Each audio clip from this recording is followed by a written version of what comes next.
Okay, so in this video we'd like to go through and show how to create a Teams meeting within Outlook. So once Outlook is opened up, you click on Calendar. At the top here you should see the new Teams meeting.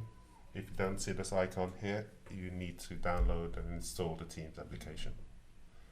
So we click on this icon, and from this point on it's similar to a normal Outlook calendar. So we give the meeting a title.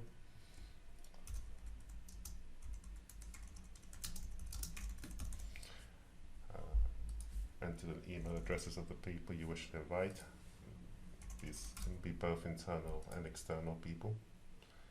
Define the time.